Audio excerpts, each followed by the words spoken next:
So, yes, my approach to the podium,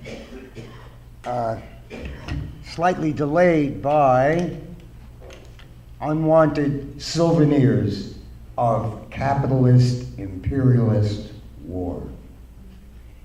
I don't know if many of you are familiar with this book by Philip Knightley, who wrote a book called The First Casualty.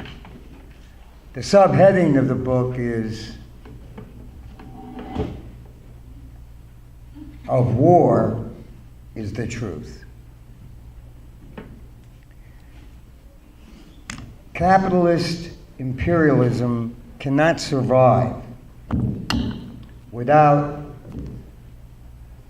two initials that many people are familiar with: D and C. Divide and conquer. I would like to point out that what the U.S. and their imperialist collaborators have done to maintain their system is divide and conquer.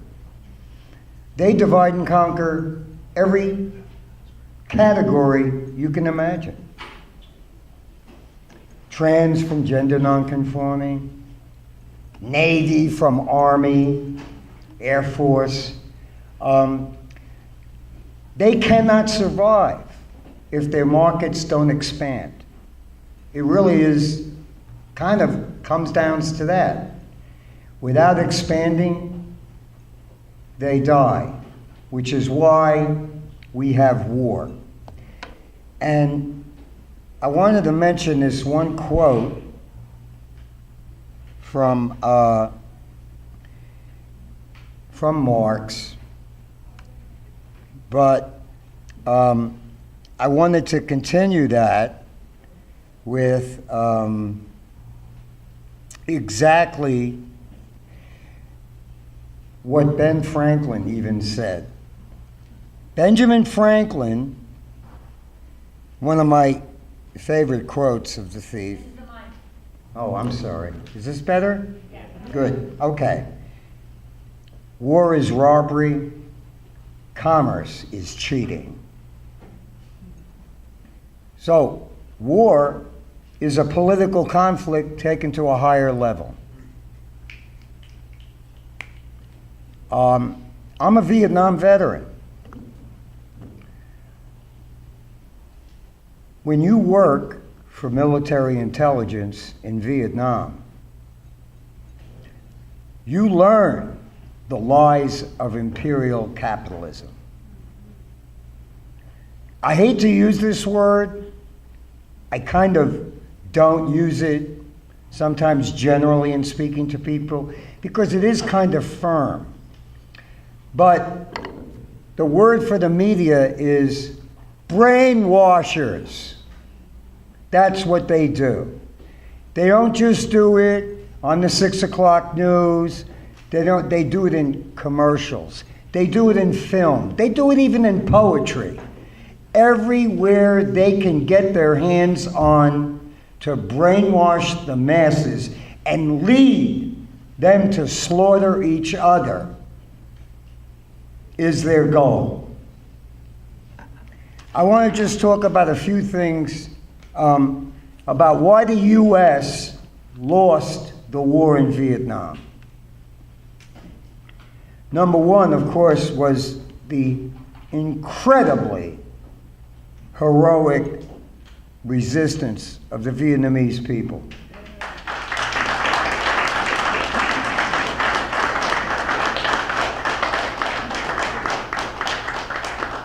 I worked on the flight line in Vietnam. Yes, U.S. planes that did manage to land often had arrows in them. Technologically superior, with bombs, infrared, you name it. But there's one weapon the Vietnamese had the U.S. could not defeat. revolutionary class hatred.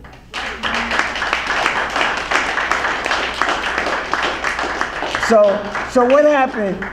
How did the U.S.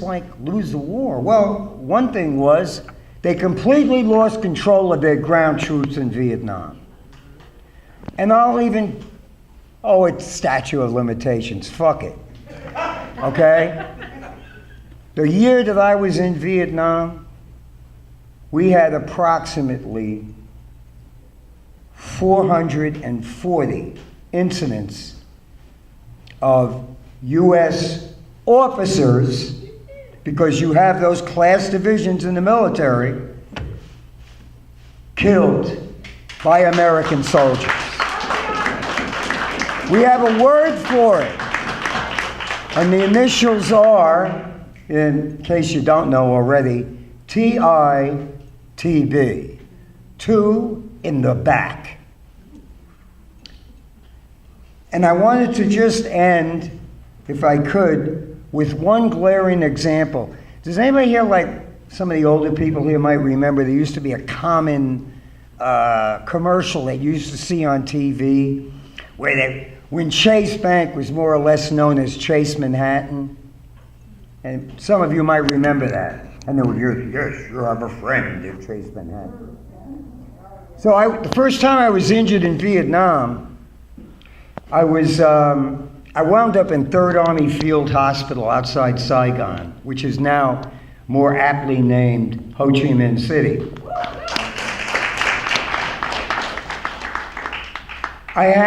My bed was next to the window on the outside of the hospital, on the periphery of the ward, where soldiers much more gravely wounded than me threw Purple Hearts back at their commanders who would visit them, cursed them out, or just remained silent and didn't even recognize their attendants.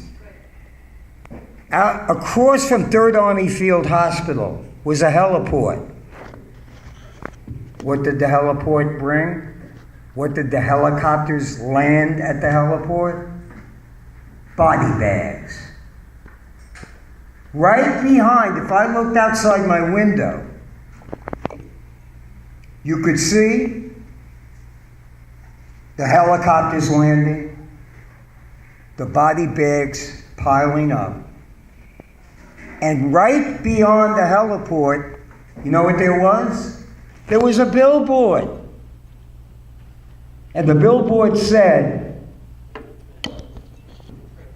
"Yes, in Saigon too, you have a friend at Chase Manhattan." That's what all imperialist war is about. Not people's war. That's a different war. And that's the war that we want to prosecute. Thank you.